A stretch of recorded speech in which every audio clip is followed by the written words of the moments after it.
জাতির মধ্যে তাওহীদি চিন্তা চেতনাকে ভুলুণ্ঠিত করে শিরকি সংস্কৃতি বাস্তবায়নের ষড়যন্ত্র চলবে। আলেম সমাজের মুখ বন্ধ করা যাবে না, বন্ধ করা যাবে না।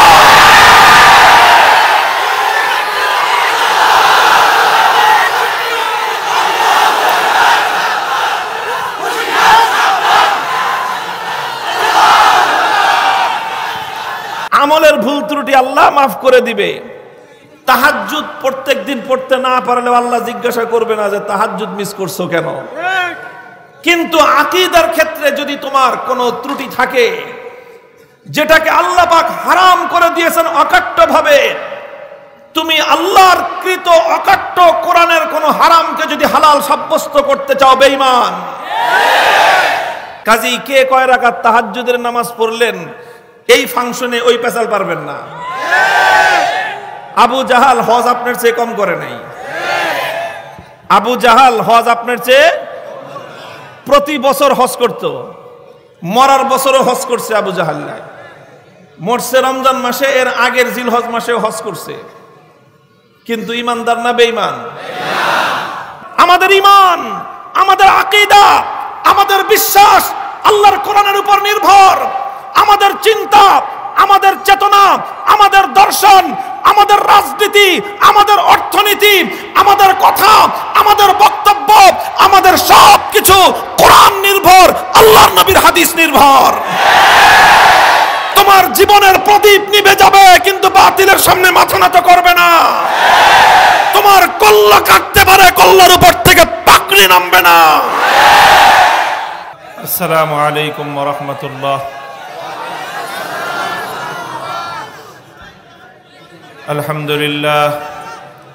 আলহামদুলিল্লাহ নাহমাদুহু ওয়া নাস্তাঈনুহু ওয়া নাস্তাগফিরুহু ওয়া নু'মিনু বিহি ওয়া নাতাওয়াক্কালু আলাইহি ওয়া নাশহাদু আল লা ইলাহা ইল্লাল্লাহু ওয়াহদাহু লা শারীকা লাহু ওয়া নাশহাদু আন্না সাইয়্যিদানা ওয়া মাওলানা মুহাম্মাদান আবদুহু ওয়া রাসূলুহু সাল্লাল্লাহু তাআলা আলাইহি ওয়া আলা আলিহি ওয়া আসহাবিহি ওয়া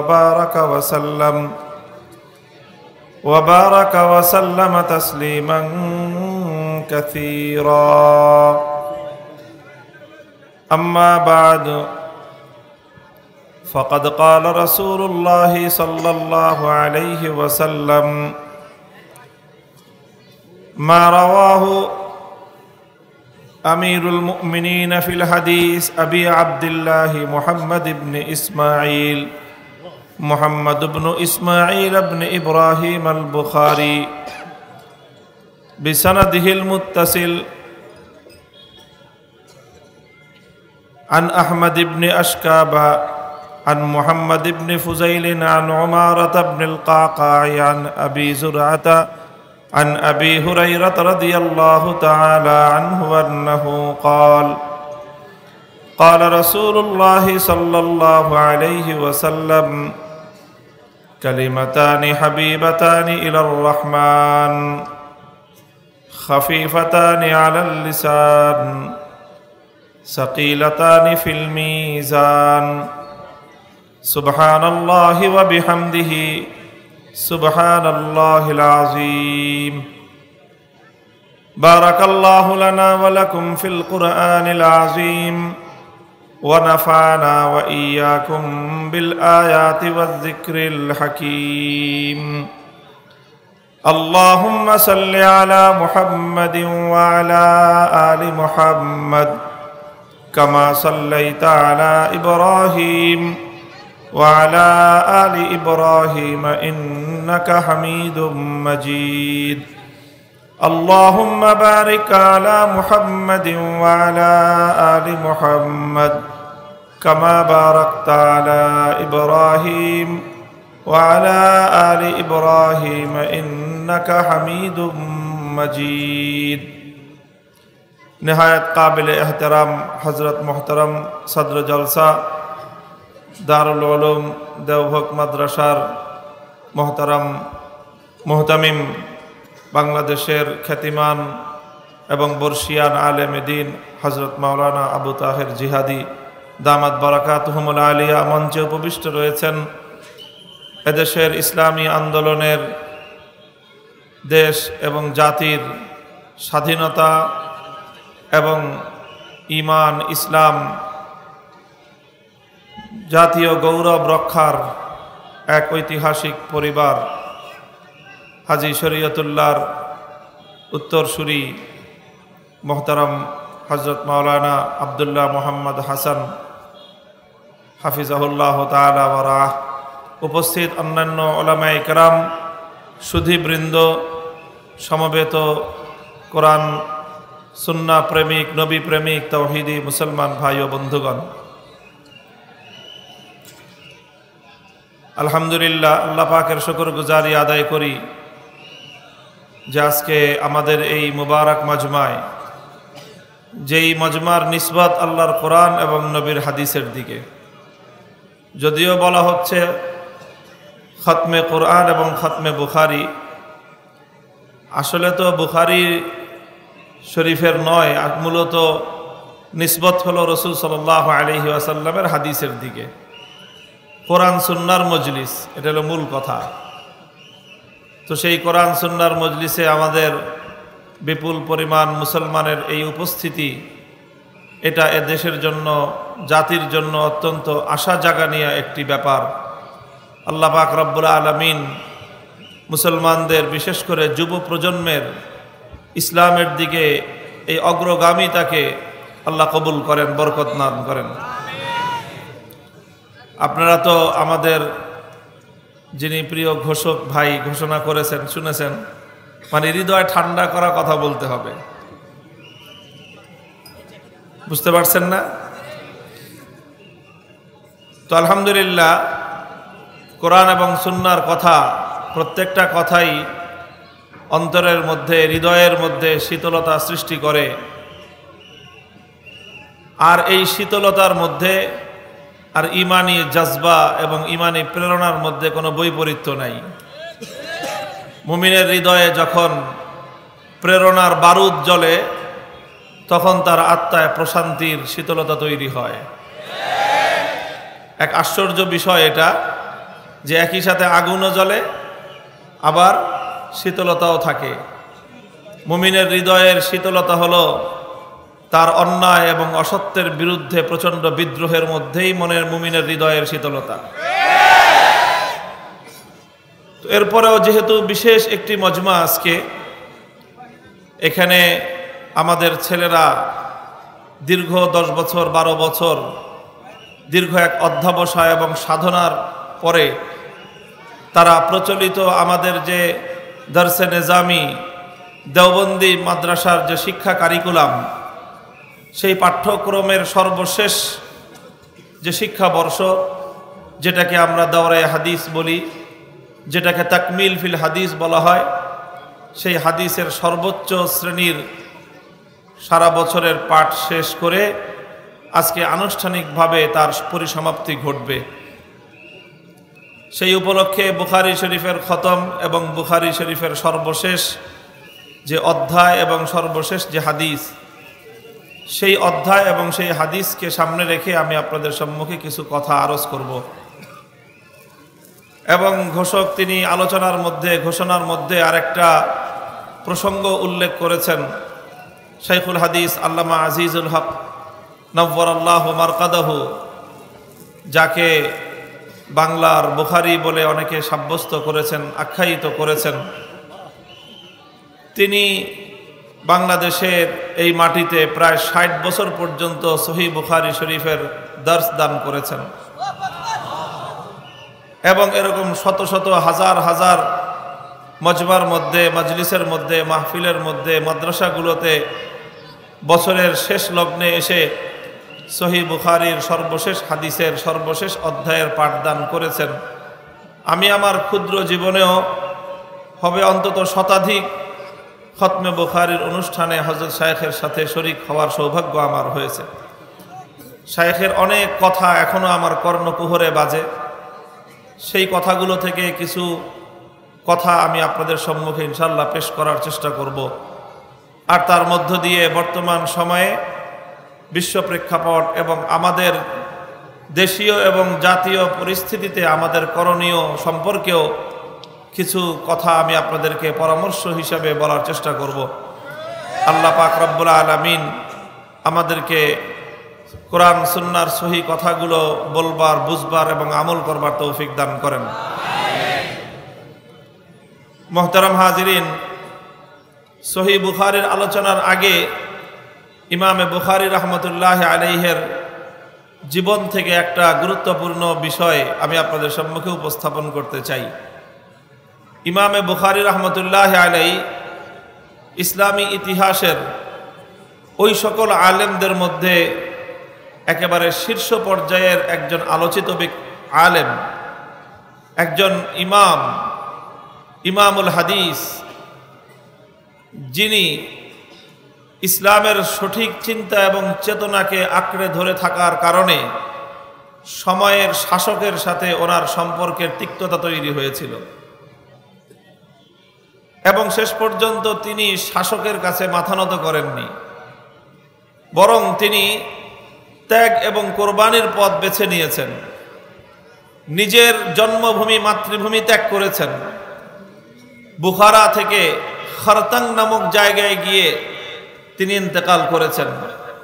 জীবনের শেষ পর্যায়ে যখন ইমাম বুখারী রাহমাতুল্লাহ আলাইহি মুহাদ্দিস হিসেবে, হাদিস বিশারদ হিসেবে পুরা উম্মতে মুসলিমার কাছে সমাদৃত এবং আমিরুল মুমিনিন ফিল হাদিস হিসেবে ওনার সমকালীন সকল শীর্ষ মুহাদ্দিসদের দ্বারা তিনি খেতাব প্রাপ্ত, সেই সময়ও সময়ের শাসকের সাথে শেষ পর্যন্ত সম্পর্ক ভালো রাখতে পারেন নাই। শেষ পর্যন্ত সম্পর্ক ভালো রাখতে পারেননি। এটা ইমাম বুখারী রাহমাতুল্লাহ আলাইহির দোষ আর ত্রুটি ছিল না, এটা ওনার ব্যর্থতা ছিল না, বরং সেটা সময়ের শাসকের ব্যর্থতা ছিল। যুগে যুগে এমন ইসলামী শাসকদের নজির খুঁজে পাওয়া যায় যারা নিজেদের কার্যক্রমকে ওলামায়ে কেরামের পরামর্শ মোতাবেক পরিচালনা করেছেন। সেই সমস্ত মুসলিম শাসকদের নাম মুসলিম উম্মার ইতিহাসে সোনার অক্ষরে লেখা। আবার একই সময়ে ওই সমস্ত শাসকদের নামও ইতিহাসের মধ্যে কালো তালিকাভুক্ত হয়ে আছে যারা সময়ের আলেম সমাজের সঙ্গে সদাচরণ করতে পারেনি। হয়তো তাদের কাছে ক্ষমতার দণ্ড ছিল, তাদের কাছে প্রভাব আর প্রতিপত্তি ছিল, সময়ের ওলামায়ে কেরামের কাছে সেই ক্ষমতা ছিল না, যার কারণে যখন দ্বন্দ্ব আর সংঘাত তৈরি হয়েছে তখন বাহ্যিকভাবে দেখা গেছে যে আলেমরা নিগৃহীত হয়েছেন। ইমামে আজম আবু হানিফা রাহমাতুল্লাহ আলাইহি শাসকের সাথে মতপার্থক্যের সূত্রে কারাবরণ করেছেন, বিষ প্রয়োগ করে তাকে হত্যা করা হয়েছে। ইমামে মালিক রাহমাতুল্লাহ আলাইহি শাসকের সাথে মতপার্থক্যের কারণে নিগৃহীত হয়েছেন। ইমাম আহমদ ইবনে হাম্বল রাহমাতুল্লাহ আলাইহি সময়ের মুসলিম শাসকের সাথে মতপার্থক্যের কারণে কারা নির্যাতিত হয়েছেন। প্রতিদিন তাকে বেত্রাঘাত করা হয়েছে, প্রতিটি বেত্রাঘাতের কারণে ওনার শরীর থেকে রক্ত ঝরেছে। ইমামে সুফিয়ান সাওরী রাহমাতুল্লাহ আলাইহি সময়ের শাসকের সাথে মতপার্থক্যের কারণে দেশান্তরিত হয়েছেন। ইমামে বুখারী রাহমাতুল্লাহ আলাইহি জন্মভূমি আর মাতৃভূমি ছেড়েছেন, কিন্তু কখনই হক কথা বলতে সময়ের শাসকের সামনে তারা কুণ্ঠিত হননি। এটাই হলো উম্মতের ১৫০০ বছরের ওলামায়ে কেরামের শান। ওলামায়ে কেরামের শান যে তারা সত্য কথাটুকু বলবেন, প্রিয় সত্যটা যেমন বলবেন, অপ্রিয় সত্যটাও তারা অনেক অনেক অপ্রিয় হলেও, অনেক বিব্রতকর হলেও সময়ের সেই যুগের ইমাম বুখারী যারা হন, যুগের আহমদ ইবনে হাম্বলের ভূমিকায় যারা অবতীর্ণ হন, তাদেরকে এক আল্লাহকে রাজি আর খুশি করতে গিয়ে দুনিয়ার সবাইকে প্রয়োজনে নারাজ করতে হয়। মুহতারাম হাজিরিন, এটা হলো ইমামে বুখারী রাহমাতুল্লাহি আলাইহির জীবনের সর্বশেষ আদর্শ। সর্বশেষ আদর্শ, জন্মভূমি ছেড়েছেন, মাতৃভূমি ছেড়েছেন, দর্শগাহ ছেড়েছেন, দর্শগাহ মাদ্রাসাও ছেড়েছেন। যেই বুখারাতে ইমাম বুখারী রাহমাতুল্লাহি আলাইহি বুখারী শরীফ পড়াতেন, 90,000 ছাত্র ইমাম বুখারী থেকে সরাসরি হাদিস পড়তো। সেই সময়ে শাসক চেয়েছে যে না, স্বাধীনভাবে নয়, বরং আমি যেভাবে বলি আপনি সেভাবে হাদিস পড়াবেন। ইমাম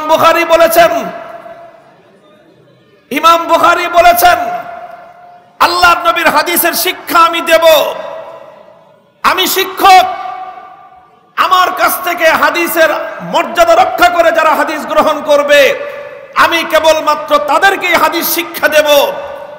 হতে পারে সময়ের কোনো বড় শাসক, হতে পারে প্রভাবশালী কোনো ব্যক্তি, হতে পারে দুনিয়ার দিক থেকে অনেক উচ্চ মর্যাদা সম্পন্ন কোনো ব্যক্তি, সম্পদশালী কোনো ব্যক্তি, কিন্তু কোন ব্যক্তির পার্থিব গৌরবের সামনে আমি আল্লাহর পয়গম্বরের হাদিসের মর্যাদাকে ভুলুণ্ঠিত করতে পারি না। ইমামে বুখারী ইলমে দ্বীনের মর্যাদাকে রক্ষা করেছেন, হাদিসের গৌরবকে সমুন্নত করেছেন, শাসকের সামনে মাথা নত করেননি। কারণ ইমাম বুখারী বুঝতে পেরেছিলেন, জানতে পেরেছিলেন আজকে আমি যদি সময়ের ইমাম বুখারী অত্যাচারী শাসকের অন্যায় আবদারকে গ্রহণ করে নেই, কিয়ামত পর্যন্ত আলেমদের মাথা নত হয়ে যাবে। তিনি শির উঁচু করে রেখেছেন, আরামায়েশ ছেড়েছেন, শুধু দেশ আর আপনজন ছাড়েননি, তিনি তার প্রায় অর্ধ শতাব্দীর প্রিয় দর্শগাহ, যেখানে বসে তিনি হাদিস শিক্ষা দিতেন, সেই জায়গাও তিনি ত্যাগ করেছেন। অজানার পথে রওনা হয়েছেন, পরদেশে গিয়েছেন, মুসাফির অবস্থায় আল্লাহ রাব্বুল আলামিনের দরবারে মেহমান হয়ে দুনিয়া ত্যাগ করেছেন, কিন্তু মুহূর্তকালের জন্যও চির উন্নত গৌরবের মাথা মুহূর্তকালের জন্য নত করেননি। এই জন্য সময়ে যাদের হাতে আল্লাহ রাব্বুল আলামিন মুসলিম উম্মার নেতৃত্ব দান করেন, যারা আলেম সমাজের মধ্যে রুউসুল উলামা, আলেমদের যারা শীর্ষ পর্যায়ে থাকবেন, ইমাম বুখারী রাহমাতুল্লাহি আলাইহির জীবন থেকে তাদের জন্য উত্তম আদর্শ হলো যে তারা কখনো ইসলাম, মুসলিম উম্মাহ, কোরআন সুন্নাহর আদর্শ, কোরআন সুন্নাহর গৌরব, উলামায়ে কেরামের শানকে তারা দুনিয়ার জাগতিকদের সামনে, দুনিয়াদারদের সামনে তারা কোনোদিন আলেমদের শানকে নত করবেন না। আল্লাহ পাক রব্বুল আলামিন তৌফিক দান করেন আমাদেরকে। ইমামে বুখারী রাহমাতুল্লাহি আলাইহির সর্বশেষ বুখারী শরীফের যে অধ্যায় আমাদের রয়েছে, বাবু কওলিল্লাহি তাআলা ওয়া নাদাউল মাওয়াজিনাল কিসতা লিয়াউমিল কিয়ামাহ ওয়া আন্না আ'মালা বানি আদম ওয়া কওলুহুম ইউজান। এটা হলো সর্বশেষ অধ্যায়। এই অধ্যায়ের সার কথা হলো ইমামে বুখারী রাহমাতুল্লাহি আলাইহি একটি বিষয় সাব্যস্ত করতে চেয়েছেন। বিষয়টা হলো যে বান্দা, মানুষের যে কোনো আমল, যে কোনো কথা, এটা আল্লাহ পাক রব্বুল আলামিন পরিমাপ করবেন, ওজন দিবেন, এবং সেই পরিমাপ আর ওজনের প্রেক্ষিতেই আল্লাহ পাক চূড়ান্ত ফয়সালা করবেন। এটা হলো ইসলামী আকীদা, এটা হলো ইসলামী বিশ্বাস। একজন মানুষ ইমানদার হওয়ার জন্য অনেক বেশি আমল করা জরুরি না। লক্ষ্য করে শুনেন, একজন মানুষ ইমানদার হওয়ার জন্য অনেক বেশি আমল করা জরুরি না, তবে ইসলামের জরুরি বিশ্বাসগুলো পুঙ্খানুপুঙ্খ রূপে তাকে ধারণ করা জরুরি। ইসলামী বিশ্বাসের ক্ষেত্রে যদি একজন মানুষের মৌলিক যে আকীদা এবং বিশ্বাস, জরুরিয়াতে দ্বীন যেটাকে বলা হয়, সেই বিশ্বাসের ক্ষেত্রে সামান্য কোনো ঘাটতি যদি একজন মানুষের থাকে, তাহলে সে অনেক বড় হাজি হতে পারে, নামাজি হতে পারে, তাহাজ্জুদ গুজার হতে পারে, ইমানদার হতে পারে না। ঈমান আসলুল উসুল, মুমিনের জন্য ঈমান হলো সবচেয়ে গুরুত্বপূর্ণ বিষয়। তো যেই সকল বিষয়গুলোর উপর ইমানদারদেরকে বিশ্বাস স্থাপন করতে হয় ইমানদার হওয়ার জন্য, তার মধ্যে একটা বিশ্বাস হলো এই যে আমাল বানি আদম ওয়া কাওলুহুম ইউজান, মানুষের আমল সেটা ভালো হোক খারাপ হোক, মানুষের মুখের কথা ভালো হোক অথবা খারাপ হোক, ইউজানু, এটাকে আল্লাহ রাব্বুল আলামিন ওজন দিবেন, এটাকে আল্লাহ রাব্বুল আলামিন পরিমাপ করবেন। এই কথাটা ইমাম বুখারী রাহমাতুল্লাহি আলাইহি সাব্যস্ত করলেন, এটাকে একটা আকীদা এবং বিশ্বাস হিসেবে উপস্থাপন করলেন। কেন করলেন?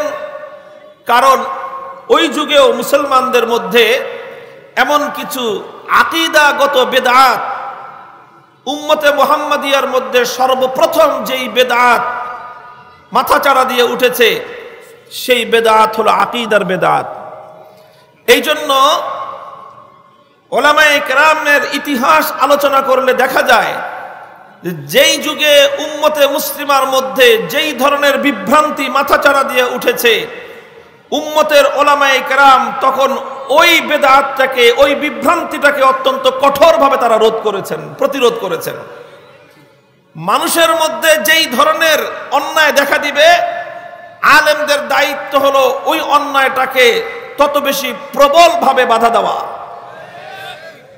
এখন আমাদেরকে বলা হয় যে এখন বর্তমানে যে অন্যায়টা চলতেছে ওই অন্যায়টার কথা কিছু বলেন না, বাকিগুলো বলেন। এক আশ্চর্য মানসিকতা। অর্থাৎ রুগীকে নিয়ে আসছে, বলতেছে যেই জায়গাটায় রুগীর সমস্যা, যেখানে ফোড়া হয়েছে ডাক্তার সাহেব ওইখানে চিকিৎসা করেন না, সারা শরীরে চিকিৎসা করেন। কি আজব কাহিনী! রুগীর হয়েছে টিউমার, আর টিউমার থেকে এটা এখন পরীক্ষা নিরীক্ষা করে ডাক্তার দেখছে যে এটার অবস্থা বিপজ্জনক, এটা আর কিছুদিন এভাবে থাকলে এটা ক্যান্সারের দিকে ডাইভার্ট হতে পারে। এখন তো ডাক্তার বলতেছে ইমার্জেন্সি রুগীকে ভর্তি করান এবং ইমার্জেন্সি তাকে ওটিতে নিতে হবে, অপারেশন করতে হবে। এখন রুগীর লোকজন বলতেছে ডাক্তার সব সব ঠিক আছে, আমরা রুগী ভর্তি করব, চিকিৎসা করব, সবই করব, তবে একটা অনুরোধ যে এই রুগীর এই যে টিউমার এখানে ব্যথা আছে তো এখানে কিন্তু আপনি হাত দিবেন না, বাকি যা করার করেন।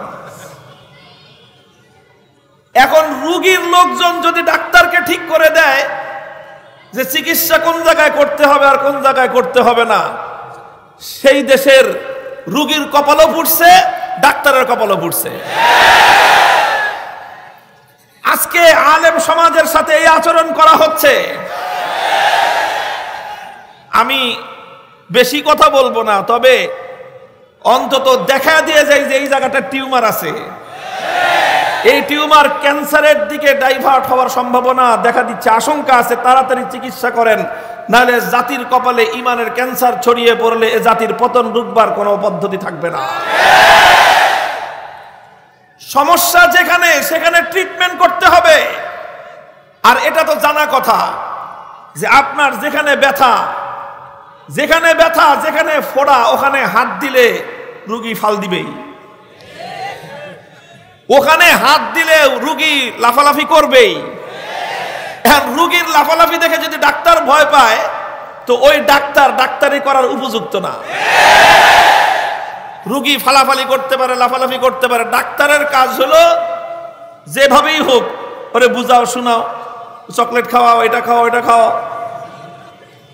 যদি চকলেটে না হয় তাহলে ওর অ্যানেস্থেসিয়া করো, বেহুশ করো, অ্যানেস্থেসিয়া করে তারপরেও যদি কাম না হয় ৩-৪ জনে ডাক দিয়ে এনাকে ঠাইসা ধরে, শেষে ধরে চাপ দিয়ে হলেও জোর করে হলেও সেই টিউমারের পয়জন অপসারণ করতে হবে, আর না হলে এই রোগীর জীবন রক্ষা করার কোনো উপায় নাই। তোমরা যতই মুসরামুসরি করো না কেন, ইনশাআল্লাহ উলামায়ে কেরাম অপারেশন করেই ছাড়বে।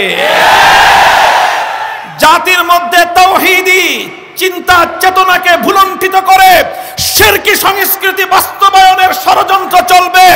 আলেম সমাজের মুখ বন্ধ করা যাবে না, বন্ধ করা যাবে না।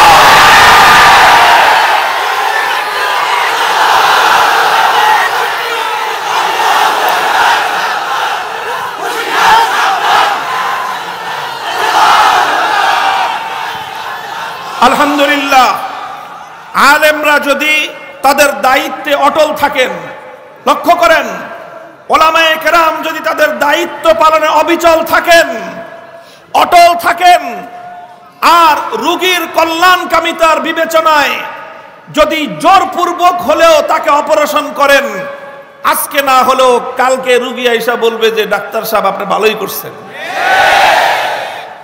আমি নিজে টের পাচ্ছি, এখন আমার অনেক হুজুর আপনি যদি কথাটা ভালো করে না ধরতেন তাহলে আজকে এই সমাজে এই জিনিসটা প্রতিষ্ঠিত হতো না। তিমসার আওসানের অনেক কাহিনী এই জাতিকে বোঝানোর চেষ্টা করা হয়েছে। ওলামায়ে কেরামের দৃঢ়তা, অটলতা, মজবুতির কারণে আলহামদুলিল্লাহ বাংলাদেশের ঘরে ঘরের মানুষ এই মাসআলা বুঝে ছাড়ছে আলহামদুলিল্লাহ। এটাই ছিল আমাদের লক্ষ্য উদ্দেশ্য। মজবুতির সাথে ইমানের দায়িত্ব পালন করতে হবে। এটাই ইমাম বুখারী রাহমাতুল্লাহি আলাইহির সর্বশেষ বুখারী শরীফের অধ্যায়ের প্রধান শিক্ষা, প্রধান সবক। আরো অনেক বিষয় ছিল। ইমাম বুখারী রাহমাতুল্লাহি আলাইহি যেই অধ্যায়ের আলোচনার মাধ্যমে ওনার কিতাবটাকে সমাপ্ত করলেন, অধ্যায়টা হলো ওই জমানার সবচেয়ে বড় ফিতনা, সেটা হলো ফিতনায়ে ইনকারে ওজন। ফিতনায়ে ইনকারে ওজন কিছু মানুষ আবিষ্কার হয়েছিল, তারা বলতে আরম্ভ করেছিল যে ওজন, আরে ভাই আমল মানুষ দুনিয়াতে করলো, মানুষ মুখ দিয়ে কথা বলল, কথা মুখ দিয়ে বের হলো, কথা বাতাস, বাতাস বাতাসের সাথে মিশে গেল, এটাকে আবার আল্লাহ পাক ওজন করবেন কিভাবে? কিছু মানুষ অস্বীকার করত। অথচ ওজন, মানুষের আমল এবং মানুষের কথা কিয়ামতের দিন পরিমাপ করা হবে, ওজন দেওয়া হবে। আল ওয়াজনু হাক্কুন, এটা এমন একটা ইসলামী আকীদা যে এই আকীদার ব্যাপারে 100% মধ্যে কেউ যদি 1 ভাগও নয় বরং 0.1%, 99.99 ভাগ বিশ্বাস করলো, 0.1% অবিশ্বাস করলো, দুনিয়ায় হাজি গাজি হতে পারে, ইমানদার হতে পারে না। হযরতে ইমাম আযম আবু হানিফা রাহমাতুল্লাহি আলাইহির বক্তব্য আছে, ঈমানি কা ঈমানি জিবরিল, ঈমানি কা ঈমানি জিবরিল। জিবরিল আমিনের বিশ্বাস যেরকম অটল এবং অটুট, ইমানদার হতে হলে আমার বিশ্বাসও জিবরিল আমিনের বিশ্বাসের মতো অটল আর অটুট হতে হবে।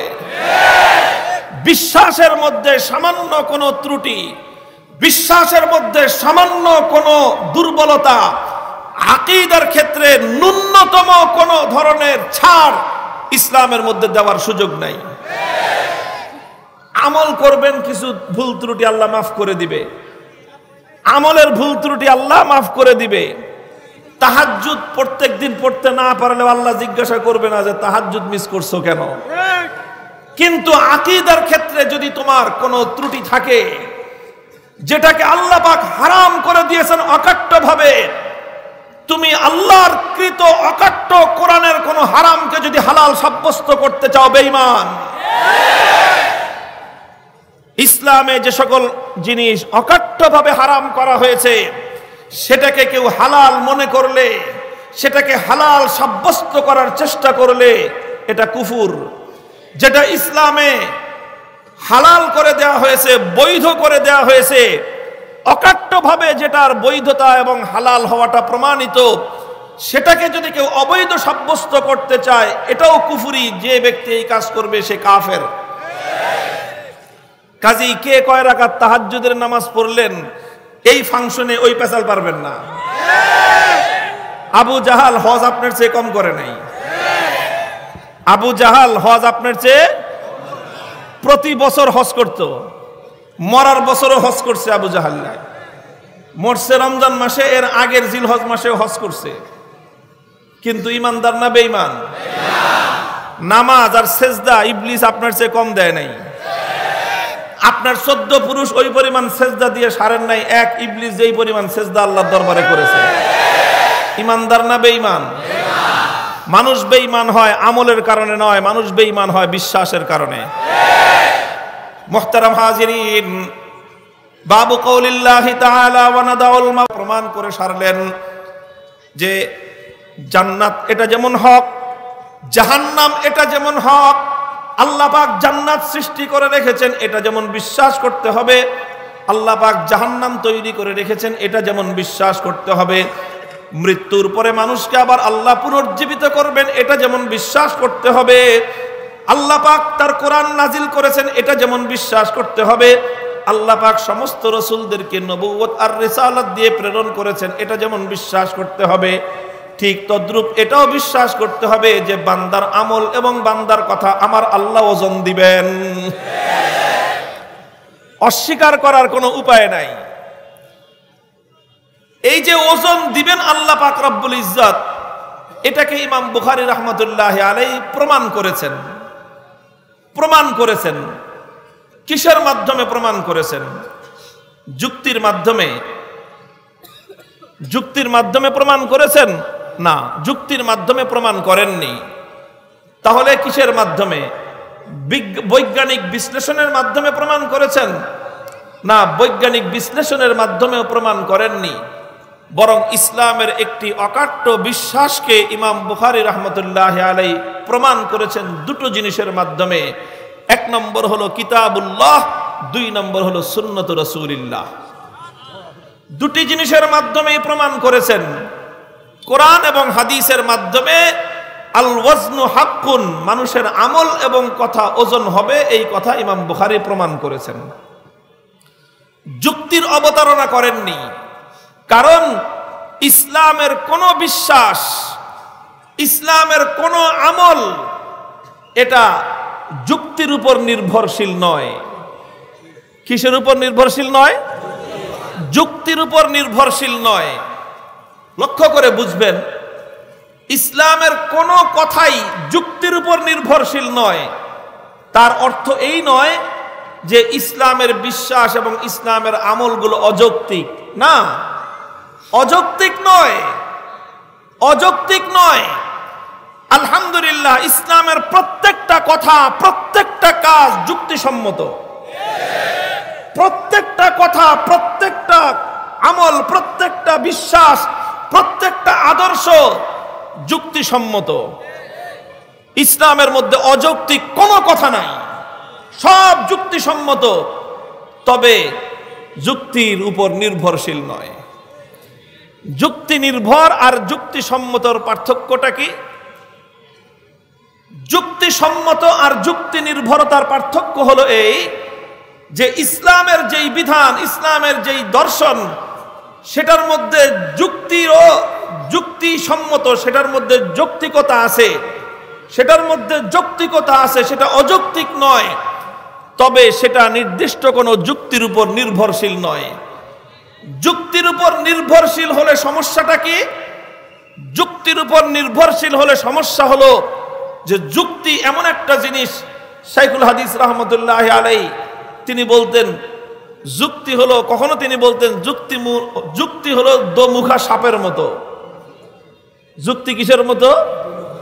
এদিকেও মুখ আছে, এদিকেও মুখ আছে, কাজেই যুক্তি দুই দিকেই চলে। আপনি একদিক দিয়ে যুক্তি দিবেন, আমি আরেক দিক দিয়ে যুক্তি দিব। কাজেই ইসলামকে যদি যুক্তির উপর নির্ভরশীল করে দেই, তাহলে অনেক সময় দেখা যাবে যে যুক্তির এক মুখ থেকে আরেক মুখ পল্টি দিতে পারে। তখন দেখা যাবে যারা যুক্তির উপর নির্ভর করে ইসলাম মানবার চেষ্টা করে, যুক্তি বদলে গেলে তাদের ইসলাম বদলে যাবে। আর যারা সত্যিকার ঈমানদার, তারা কোনোদিন যুক্তির উপর নির্ভর করে ইসলাম মানে না। তারা ইসলাম মানে কোরআন আর সুন্নাহর উপর নির্ভর করে। কোরআন হাদিসও কোনোদিন পরিবর্তন হবে না, ইসলামও তাদের পরিবর্তন হবে না। যাদের ইসলাম যুক্তির উপর নির্ভরশীল, যুক্তি বদলে গেলে তাদের আকীদা, তাদের বিশ্বাস এবং তাদের ফিলোসফি, তাদের জীবনের দর্শন বদলে যায়। শাইখুল হাদিস রাহমাতুল্লাহি আলাইহি এই জায়গায় বড় চমৎকার কিছু কথা দৃষ্টান্তের মাধ্যমে তিনি তুলে ধরতেন। তিনি শাইখুল হাদিস আল্লামা আজিজুল হক নওয়ারাল্লাহু মারকাদাহু, আল্লামা রুমি রহমতুল্লাহি আলাইহি, জালালউদ্দিন রুমি রহমতুল্লাহি আলাইহি দার্শনিক কবির একটা উপমা দৃষ্টান্ত হিসেবে এখানে উপস্থাপন করতেন। তিনি বলতেন, পায়ে ইস্তেদলালিয়া চৌবি বুয়াদ, পায়ে ইস্তেদলালিয়া চৌবি বুয়াদ, পায়ে চৌবি সখত বেতম কি বুয়াদ। তিনি বলতেন যে দেখো, যুক্তি যুক্তি আসলে শুনতে ভালো লাগে, এটা খুব চটকদার হয়, যুক্তির মধ্যে চমক থাকে। কিন্তু কোরআন হাদিসের মধ্যে যুক্তির মতো, তর্কের মতো এতটা চমক নাও থাকতে পারে। কিন্তু মনে রেখো, আল্লাহর কোরআন এবং নবীর হাদিসের সামনে যুক্তির চাকচিক্য আর যুক্তির এই চমক, এটার দৃষ্টান্ত হলো যেরকম আসল পায়ের সামনে নকল কাঠের পায়ের যেই অবস্থা, কোরআন হাদিসের সামনে যুক্তিরও হলো সেই অবস্থা। মনে করেন একজন মানুষের আসল পাও নাই, পা কেটে ফেলছে। পা কেটে ফেললে তো এখন আলহামদুলিল্লাহ আর্টিফিশিয়াল পা আবিষ্কার হয়েছে, মানুষ এটা ব্যবহার করে। আর্টিফিশিয়াল নকল পাও, নকল পা বিভিন্ন কোয়ালিটির হয়। আগেকার যুগে শুধু কাঠ দিয়ে তৈরি হতো, আর এখন তো অনেক উন্নত প্রযুক্তি আসছে, তো বিভিন্ন ম্যাটেরিয়াল দিয়ে এমন সুন্দর করে আর্টিফিশিয়াল পা বানানো হয়, তো ওই পা ওটা দেখতে কিন্তু খুব সুন্দর হয়, অনেক ফিনিশিং ভালো থাকে, গ্লেজ ভালো থাকে। আর আসল পাও এটা দেখতে এত সুন্দর হয় না। আর পাওটা যদি হয় কৃষকের, পাও যদি কার হয়, কৃষকের পাও তো দেখতে খুব খারাপ থাকে। আমি ওই সিরাজগঞ্জ ছিলাম আমার কর্মজীবনের শুরুতে 5 বছর। তো ওই এলাকার একটা পরিভাষা ছিল, ওই এলাকার মানুষ দুই প্রকার, কিছু মানুষ আছে কৃষক আর কিছু মানুষ আছে তাঁতি, যারা ওই তাঁত বুনায়। ওই জন্য ওই উত্তরবঙ্গের সিরাজগঞ্জের এলাকায় লুঙ্গি টুঙ্গি শাড়ি সব ওই এলাকা থেকে আসে। তো এক শ্রেণী কি তাঁতি আর এক শ্রেণী কৃষক। তো আঞ্চলিকভাবে এক পক্ষ আরেক পক্ষকে তাঁতি আর কৃষক বলে না, তাঁতিরা ওই কৃষকরা তাঁতিদেরকে বলে জোলা। এটা একটা কটাক্ষপূর্ণ শব্দ আর কি, জোলা, জোলার ঘরের জোলা এইভাবে বলে। আর তাঁতিরা কৃষকদেরকে নামই রাখছে পাও ফাটা। এদের নাম কি? পাও ফাটা। ওরা পাও ফাটা বলে কেন? কারণ কৃষক তো সারাদিন ওই ক্ষেতের মধ্যে কাজ করতে হয়, মাটি কাদা পানির মধ্যে কাজ করতে করতে কৃষকদের পাও ফাটা থাকে খুব বেশি। পাওটা একেবারে পায়ের আঙ্গুলের নখের গোড়ায় গোড়ায় মাটি টাটি লেগে একেবারে বিশ্রী হয়ে থাকে। এই জন্য দেখবেন কোনো কৃষকের পাও কোনোদিন সুন্দর থাকে না, কৃষকের পাও দেখতে সুন্দর থাকে না। এখন যদি পাওটা কৃষকের হয় তো দেখতে তো আপনার একেবারেই পছন্দ হবে না।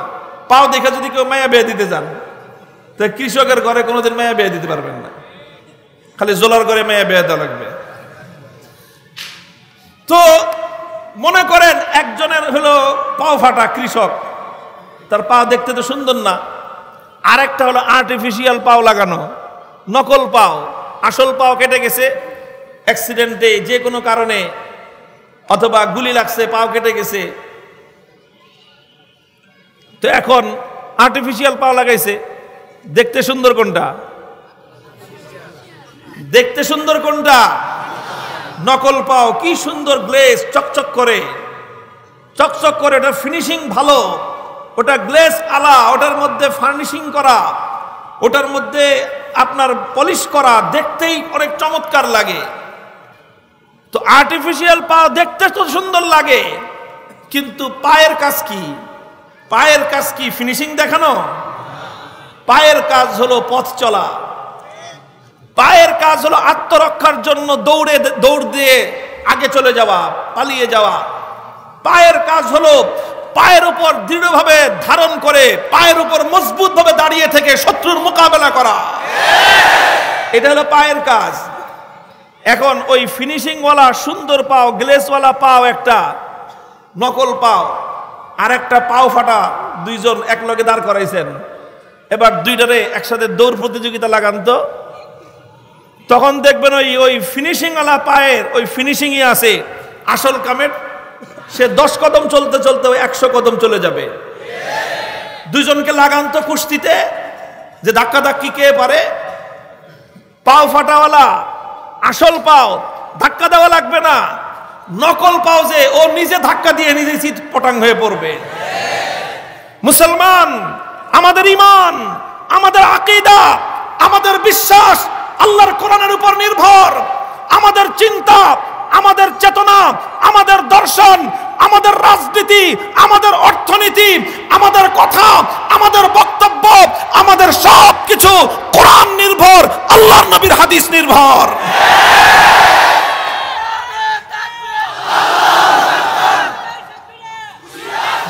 আমাদেরটার মধ্যে এত ফিনিশিং না থাকতে পারে, আমাদের বক্তব্যের মধ্যে এত সমস্ত যুক্তির অবতারণা না থাকতে পারে, কিন্তু ইনশাআল্লাহ আল্লাহর কোরআন এবং নবীর সুন্নাহর উপর নির্ভরশীল হয়ে যে মুসলমান নিজের জীবন পরিচালনা করবে, আল্লাহর কোরআন এবং নবীর সুন্নাহর উপর নির্ভর করে যে মুসলিম জাতি নিজেদের ভবিষ্যৎ গড়বে, আল্লাহর কোরআন এবং নবীর সুন্নাহর উপর নির্ভরশীল হয়ে যে মুসলমান তার জাতিকে গড়বে, যে মুসলমান তার অর্থনীতি গড়বে, যে মুসলমান তার সমাজকে গড়বে, যে মুসলমান তার রাজনীতি পরিচালনা করবে, যে মুসলমান তার রাষ্ট্র আল্লাহর কোরআন এবং নবীর সুন্নাহর উপর নির্ভর করে পরিচালনা করবে, যে মুসলমানের বিচার ব্যবস্থা আল্লাহর কোরআন এবং নবীর সুন্নাহর উপর নির্ভরশীল হয়ে চলবে, ফিনিশিং না থাকতে পারে, ধাক্কা লাগায় দেখতে এসো, তোমরা চিৎপটাং হয়ে পড়ে যাবে।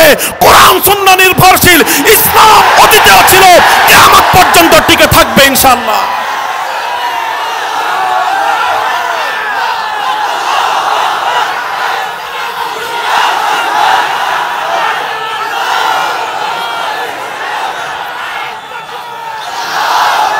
মুহতারাম হাজিরিন, কাজেই ইমামুত তাসাউফ, ইমামুত তরিকত শেখ জালালউদ্দিন রুমি রহমতুল্লাহ আলাইহি দৃষ্টান্তের মাধ্যমে কত সুন্দর করে কত শত বছর আগে বিষয়টা মুসলমানদের কাছে স্পষ্ট করে দিয়ে গেছেন যে ওই সমস্ত পাশ্চাত্যের চাকচিক্য দেখে ওদের পিছনে তোমরা পড়ে যেও না।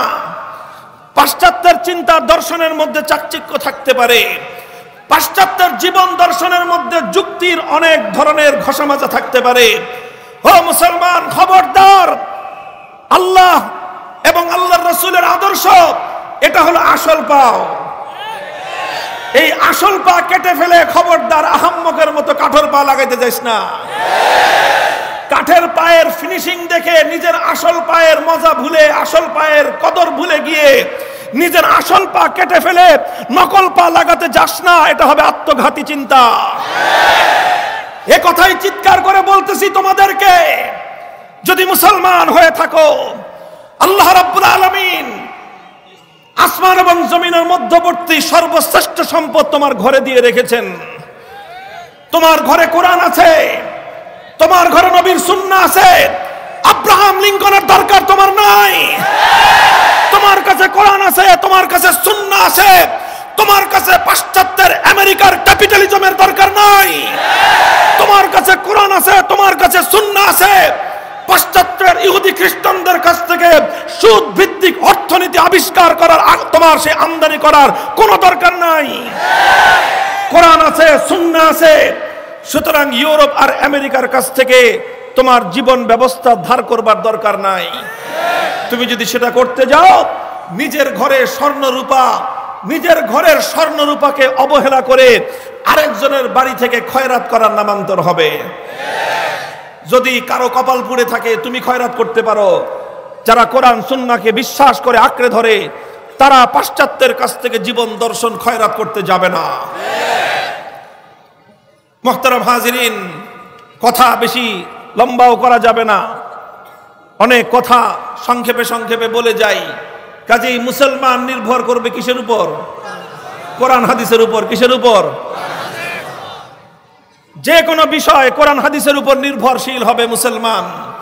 ইমাম আহমদ ইবনে হাম্বলকে যখন সময়ের শাসক অত্যাচার করেছিল, কারাগারে বন্দী করে প্রতিদিন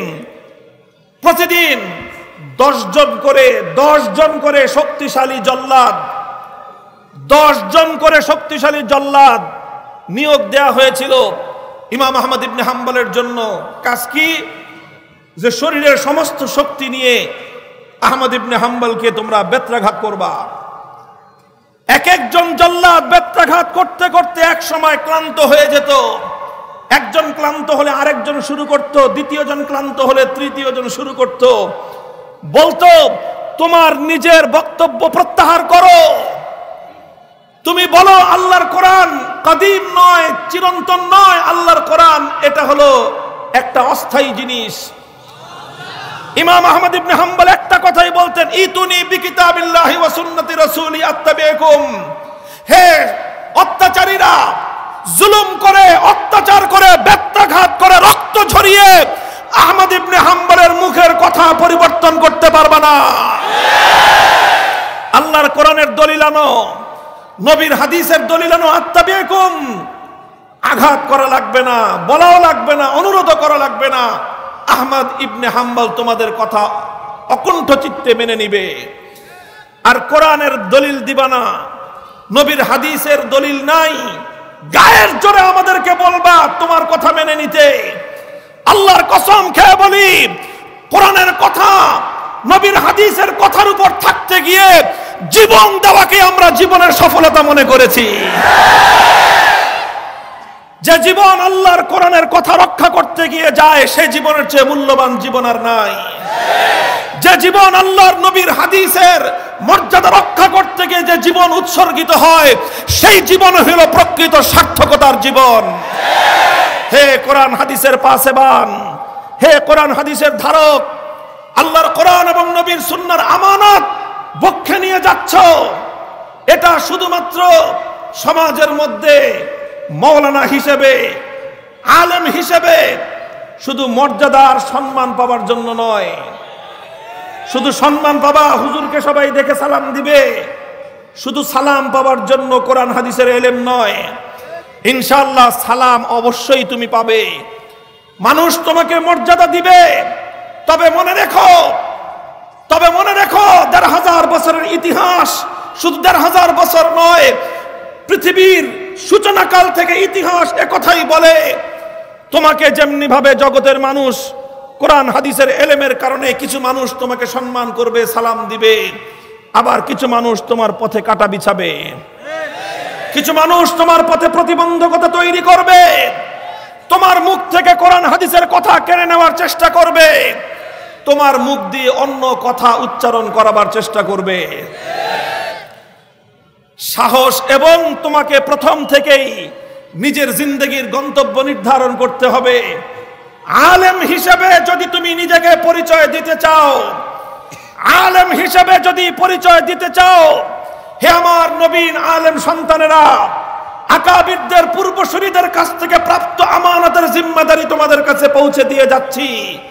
খবরদার, আলেম হিসেবে যদি পরিচয় দিতে চাও, কোরআন এবং সুন্নাহর মর্যাদা রক্ষা করবার শপথ গ্রহণ করো।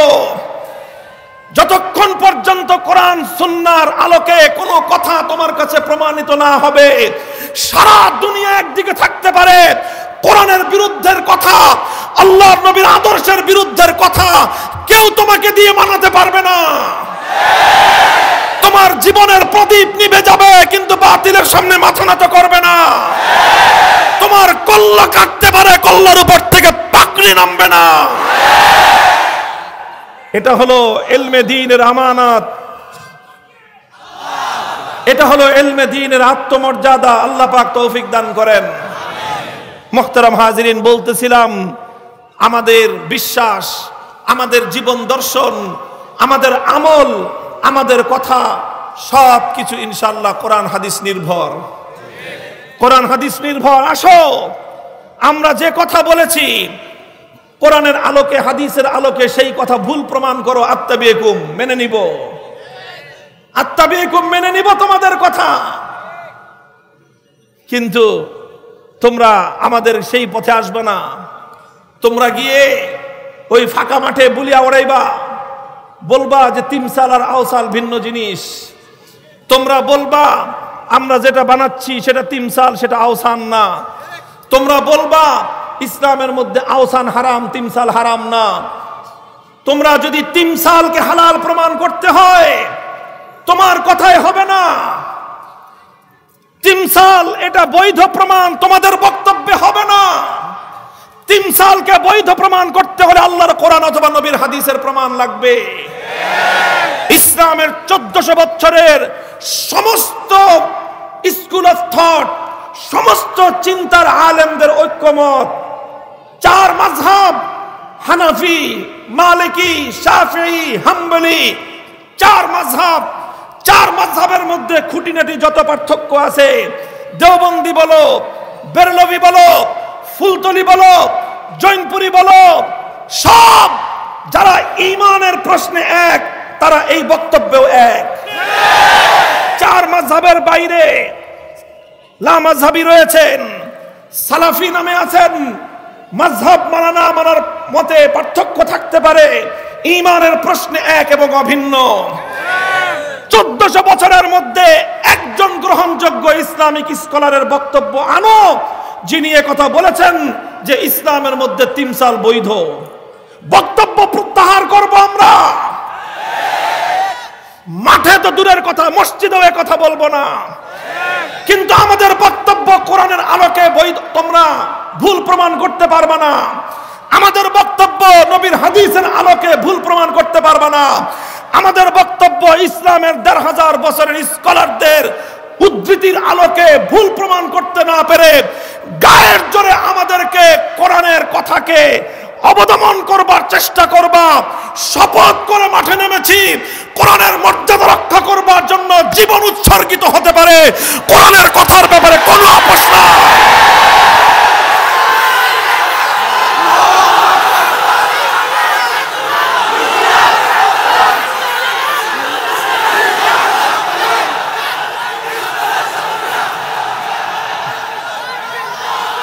আল্লাহ পাক বুঝবার তৌফিক দান করেন। আমি মূল মেসেজ ফাতহুল বারীর মধ্যে এই মত পার্থক্য করবেন। ফাতহুল বারীর মধ্যে শারহে বুখারী ইবনে হাজার আসকালানী, উমদাতুল কারীর মধ্যে শারহে বুখারী আল্লামা বদরুদ্দিন আইনি, সকলেই সহিহ বুখারী শরীফের সর্বশেষ অধ্যায় সম্পর্কে লিখতে গিয়ে তারা এই সকল বক্তব্যগুলোর মূল পয়েন্টগুলো লিখেছেন যে ইমাম বুখারী সময়ের ওই ফিতনার মোকাবেলা করেছেন যেখানে মুনকিরিনে ওয়াজন যারা তারা গায়ের জোরে ইসলামের একটা আকীদাকে মাটির নিচে দফন করে দেওয়ার চেষ্টা করেছিল। ইসলামের বিশ্বাস, ইসলামের আমল, ইসলামের আকীদা, এটাকে যুগে যুগে অনেক মুসলিম শাসকরা শুধুমাত্র গায়ের জোরে এগুলোকে মিটিয়ে ফেলবার চেষ্টা করেছে। বাদশাহ আকবর মুসলমানের ঘরেই জন্ম, মুসলমান হিসেবেই বড়,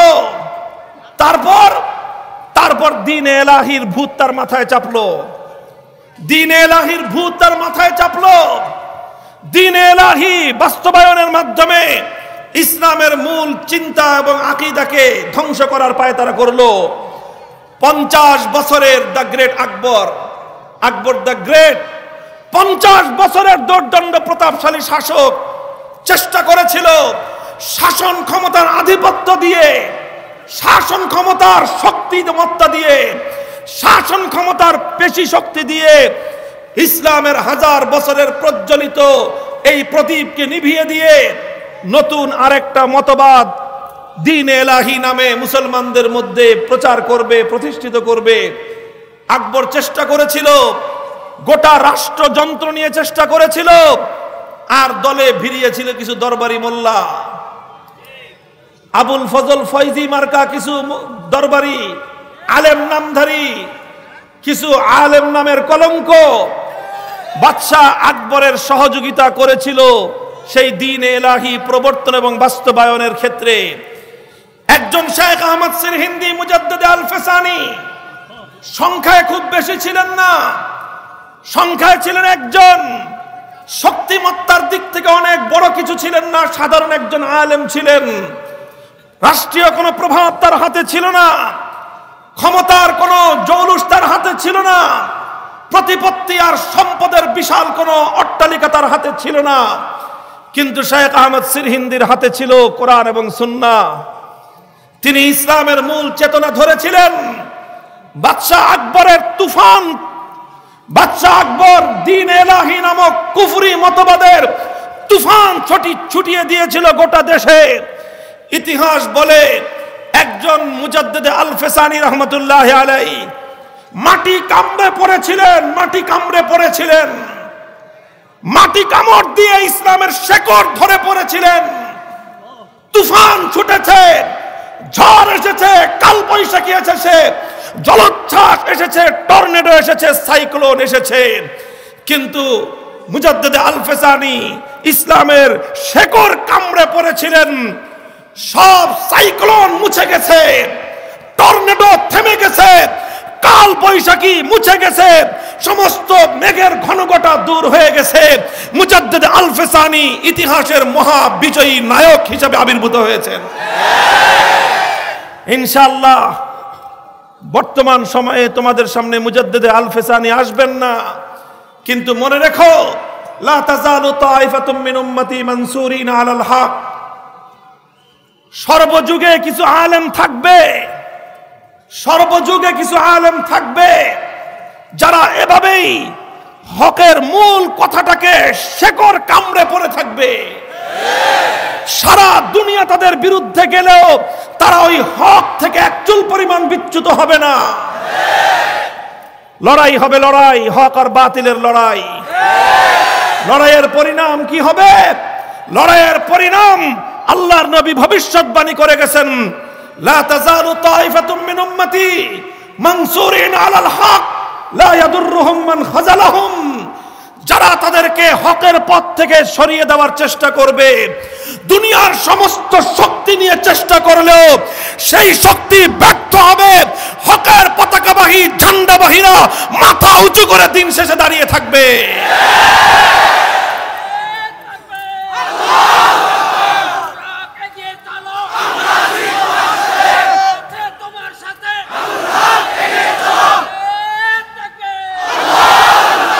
এই প্রসঙ্গে আখেরি পয়গাম তোমাদেরকে দিয়ে যাই। আল্লাহর নবীর একটা হাদিস, হযরতে আমির মুআবিয়া রাদিয়াল্লাহু তাআলা আনহুর একটা ঘটনার উদ্ধৃতি রয়েছে সহিহ বুখারী, মুসলিম সহ সমস্ত হাদিসের কিতাবগুলোর মধ্যে। সেই হাদিসের লম্বা আলোচনায় নয়, সেই হাদিসের ব্যাখ্যায় মুহাদ্দিসিনগণ লিখেছেন যে সর্বযুগের আলেম সমাজের মধ্যে তিনটি শ্রেণী হয়। কয় শ্রেণী? আলেমদের মধ্যে কয় কাতার? তিন কাতার, তিন শ্রেণী। এক শ্রেণীর আলেম এমন হন, তারা যুগের অপ্রিয় হক কথাগুলো, যুগের সময়ের অপ্রিয় সত্য কথাগুলো তারা অকপটে মানুষের সামনে বলে যান। আর সেই অপ্রিয় সত্য কথাগুলো বলতে গিয়ে কখনো তাদেরকে ইমামে আজম আবু হানিফার মতো বিষ প্রয়োগে নিহত হতে হয়, শহীদ হতে হয়। কখনো তাদেরকে ইমামে মালিক রহমতুল্লাহ আলাইহির মতো কঠোর নির্যাতনের সম্মুখীন হতে হয়। কখনো তাদেরকে সুফিয়ান সাউরির মতো দেশান্তরিত হতে হয়। কখনো তাদেরকে ইমাম আহমদ ইবনে হাম্বলের মতো কারান্তরীণ হতে হয়।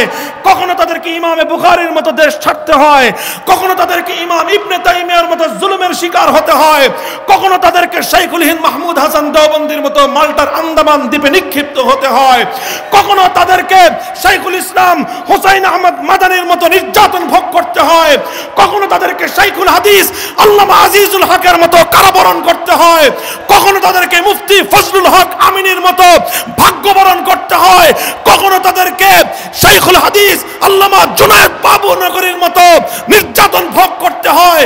সব ভোগ করে হাসি মুখে জীবন দেয়, কিন্তু অপ্রিয় সত্য কথাগুলো বলতে তারা কুণ্ঠিত হয় না। এটা হলো যুগের এক শ্রেণীর আলেম। তবে উলামায়ে কেরাম এটাও লিখেছেন, এই শ্রেণীর আলেম সংখ্যায় অনেক বেশি হন না, সংখ্যায় অনেক বেশি হন না, সংখ্যায় অল্প হন। এটা ইতিহাসের বাস্তবতা।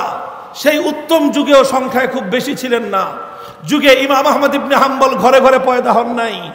সেই যুগেও ইমাম বুখারী ঘরে ঘরে পয়দা হন নাই। দু চারজন হন, এবং ওই দুই চারজন সর্বযুগেই ছিল, আজও আছে, কিয়ামত পর্যন্ত থাকবে ইনশাআল্লাহ। এটা হলো আলেমদের এক শ্রেণী।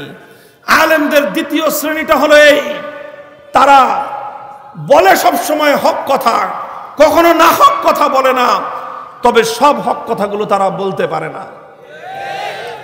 বুঝাইতে পারলাম না? তারা বলেন তো সব কি কথা, না হক কথা কখনো তাদের মুখ দিয়ে বের হবে না। তারা যা বলেন সব হক কথাই বলেন, তবে সব হক কথা বরং তারা যুগে যুগে সমস্ত অন্যায় কথার পৃষ্ঠপোষকতা করে। তারা অন্যায়কারীদেরকে ভিতরে ভিতরে গিয়ে ফুসলায়, কয় যে ওই হুজুরে ধরেন না কেন, ওই হুজুর এত বড় বড় কথা বলে তারে ধরেন না কেন। তারা অন্যায়কারীদেরকে গিয়ে বলে, এই যে কোরআনে কারিমের সূরা সাবার মধ্যে এই যে 3 সালের কথা আছে, যা বলেন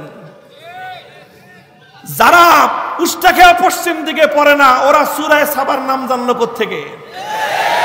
সূরা সাবার মধ্যে যে সুলাইমান আলাইহিস সালাতু ওয়াস সালামের ইয়ামালুনা লাহু মা ইয়াশা মিন মাহারিব ওয়া তামাসিল, এই কথা যে সূরা সাবায় আছে, এগুলো জানলো কোত্থেকে? এই সূরার দল কি কোরআন শরীফ তেলাওয়াত করে? যারা কোরআনে পাকের দ্বারা শিরক সাব্যস্ত করতে চায়, তারা কোনদিন কোরআনের পাকের মহব্বত করে না। তাহলে ওরা ইয়ামালুনা লাহু মা ইয়াশা মিন মাহারিব ওয়া তামাসিল, এটা জানলো কোত্থেকে? ওদেরকে এই তামাসিলের উদ্ধৃতি সরবরাহ করবার মতো আলেম নামক এক শ্রেণীর কুলাঙ্গার আছে। এদের কাজ হলো তারা হকের পক্ষে থাকে না, নিজেদের সামান্য দুনিয়ার স্বার্থ উদ্ধার করবার জন্য এরা ওই সমস্ত অন্যায়কারীদেরকে আশকারা দেয়, ওদেরকে বিভ্রান্ত করে। আমি যতটুকু ইতিহাস পড়েছি, বাদশাহ আকবর বিভ্রান্ত হয়েছিল, এজন্য বাদশাহ আকবরের দাম্ভিকতা, তার অহংকারী পূর্ণ মানসিকতা যতটা দায়ী, আবুল ফজল ফয়জি মার্কা দালালদের ভূমিকা তার চেয়ে কম ছিল না। যদি বাদশাহ আকবরের দরবারে আবুল ফজল ফয়জি না থাকতো, মুজাদ্দিদ আল ফিসানির মেহনত, তাহলে বাদশাহ আকবরের দরবারে ব্যর্থ হতো না। মুহতারাম হাজিরিন, কথাটা খুব তিক্ত লাগতে পারে, কিন্তু আমি আমানত হিসেবে পূর্বসূরীদের কথা তোমাদের কাছে পৌঁছে দিয়ে যাচ্ছি। আলেমদের মধ্যে 3 নম্বর আরেকটা শ্রেণী সর্বযুগে থাকে, যাদের নাম হয় আলেম, যাদের সুরত হয় আলেম, মাথায় থাকে আলেমদের মতো টুপি আর পাগড়ি, গায়ে থাকে আলেমদের মতো আলখেল্লা, তাদের সব কিছু বাহ্যিক সুরত সিরত সব আলেমদের মতো থাকে, কিন্তু তাদের অন্তরটার অবস্থা কি হয়? ইয়াশতারুনা বিআয়াতিল্লাহি সামানান কালিলা, দুনিয়ার অল্প স্বার্থের মাধ্যমে তারা আল্লাহর কোরআন এবং নবীর সুন্নাহ ইসলামী আদর্শকে তারা বিক্রি করে দেয়। এই 3 নম্বর শ্রেণীর আলেমও কিন্তু সর্বযুগে ছিল, আজও আছে, কিয়ামত পর্যন্ত থাকবে। হে উম্মতের উলামায়ে কেরাম, আমার আগামী দিনের সন্তানেরা শুধুমাত্র বুখারী শরীফের শেষ সবক নিয়ে হায়াতুল উলিয়ায় পরীক্ষা দিয়ে মুমতাজ আর জাইদ জিদ্দান সার্টিফিকেট নিয়ে চলে গেলা, আলেম হয়ে গেলা, ব্যাপারটা এত সহজ নয়। তোমাকে 1400 বছরের উম্মতের আলেমদের উত্তরাধিকার এখান থেকে নিয়ে যেতে হবে। এই উত্তরাধিকার শুধু আলেমদের নয়, উত্তরাধিকার নবীদের উত্তরাধিকার। এই উত্তরাধিকার ধারণ করলে কখনো তোমাকে কোন নবীর মতো তায়েফের ময়দানে রক্ত দিতে হবে।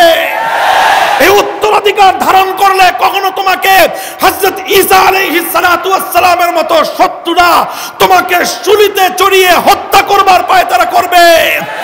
এই উত্তরাধিকারের কারণে কখনো তোমাকে জাকারিয়া আলাইহিস সালামের মতো করাত দিয়ে দ্বিখণ্ডিত করে হত্যা করবার পায়তারা করবে। সমস্ত জুলুম আর নির্যাতন সহ্য করবে, তাওহীদ এবং একত্ববাদের ক্ষেত্রে কখনো আপোষ করবে না। হক কথা বলতে না পারলে চুপ থাকবা, শেষ রাতে খোদার কাছে মাপ চাইবা যে আল্লাহ আমি দুর্বল, এই জন্য সব কথাগুলি বলতে পারতেছি না। ওগো আল্লাহ, তোমার কাছে নিজের অক্ষমতা জানাইলাম, তোমার কাছে ফরিয়াদ করলাম, তুমি আমাকে আলেমদের অন্তত 2য় কাতারে রাখো, 3 নম্বরে অভিশপ্ত কাতারে তুমি আমাকে ফেলে দিও না। খবরদার 3 নম্বর কাতারে যাবা না। 3 নম্বর কাতারের আলেম হওয়ার চেয়ে মূর্খ থাকা লক্ষ গুণ ভালো। 3 নম্বর কাতারের আলেম হওয়ার চেয়ে মূর্খ থাকা কোটি গুণ ভালো। আল্লাহ পাক আমাদের সকলকে হেফাজত করেন।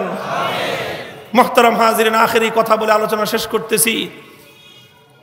ইমাম বুখারী রাহমাতুল্লাহি আলাইহি ইসলামের আকীদা আল ওয়াজনু হাক্কুন, ওজন হবে কি হবে না? মানুষের আমল আল্লাহ পাক পরিমাপ করবেন কি করবেন না?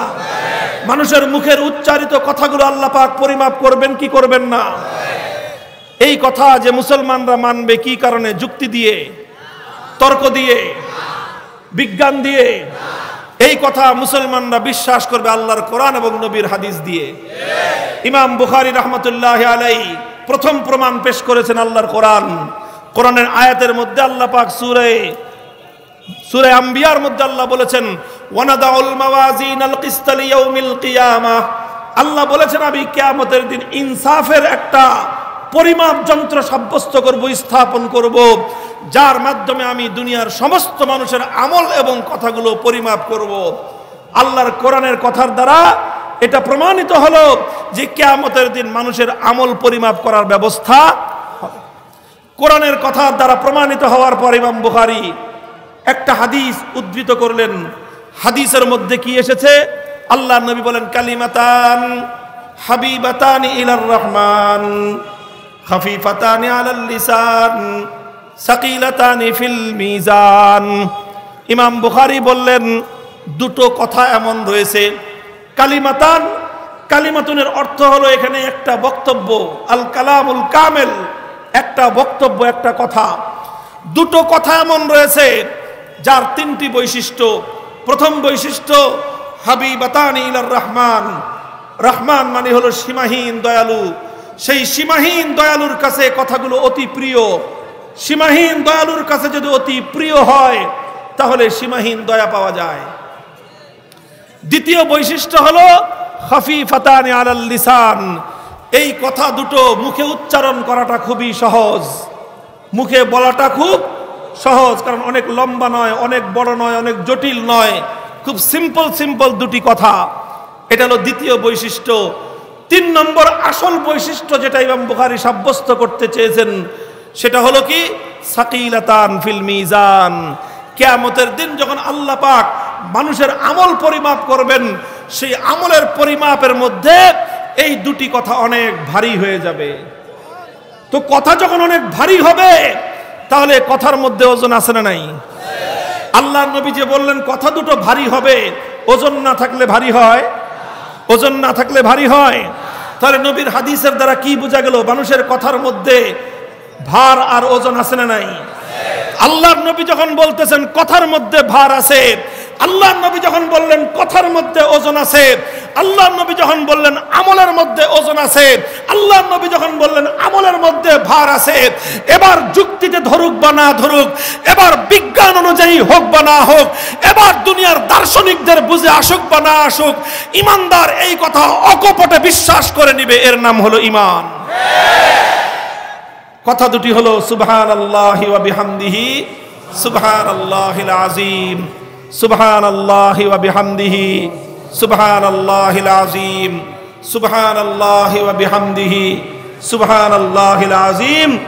প্রথম কথা হলো সুবহানাল্লাহি ওয়া বিহামদিহি, দ্বিতীয় কথা হলো সুবহানাল্লাহিল আযীম। এই দুই কথার ওজন অনেক বেশি হবে। সুতরাং বোঝা গেল আল্লাহর রাসূল বলেছেন মানুষের কিছু কিছু কথা হবে যেগুলো নেকির দিক থেকে অনেক ওজনদার হবে। মুহতারাম হাজিরিন, আমার আলোচনা আমি এখানেই সমাপ্ত করতেছি। ইমামে বুখারীর সর্বশেষ অধ্যায় থেকে যেই পয়গামটুকু আমি আপনাদের কাছে দিয়ে গেলাম সেটা হলো, ইমানদার যদি তুমি হয়ে থাকো তাহলে তুমি জীবনে দুটো বিষয়কে নিজের জীবনের জন্য তুমি মানদণ্ড ধরে নিবা। এক নম্বর কি? এক নম্বর কি? জোরে বলেন, এক নম্বর কি? আল্লাহর কোরআন। দুই নম্বর আল্লাহর নবীর হাদিস, নবীর সুন্নাহ। সুতরাং কোরআন সুন্নাহ যেখানে, জোরে বলেন কোরআন সুন্নাহ আমরা আছি, কোরআন হাদিসের কথা যেখানে, কোরআন হাদিসের দর্শন যেখানে, কোরআন সুন্নাহর সামাজিকতা যেখানে, কোরআন সুন্নাহর অর্থনীতি যেখানে, কোরআন সুন্নাহর রাজনীতি যেখানে, যেই রাজনীতি কোরআন সুন্নায় নাই সেই রাজনীতিতে, যেই রাজনীতিতে কোরআন সুন্নাহ নাই সেই রাজনীতিতে মুসলমান থাকতে পারে না। এটা হলো বুখারী শরীফের কথা। আল্লাহ পাক রব্বুল আলামিন আমল করার তৌফিক দান করেন। কিয়ামতের দিন আমাদের আমলগুলোকে আল্লাহ পাক রব্বুল আলামিন পরিমাপের মধ্যে, মিজান যন্ত্রের মধ্যে আল্লাহ ওজনদার বানিয়ে দেন। ওয়া আখিরু দাওয়ানা আলহামদুলিল্লাহি রাব্বিল আলামিন। সুবহানাল্লাহি ওয়া বিহামদিহি সুবহানাল্লাহিল আযীম।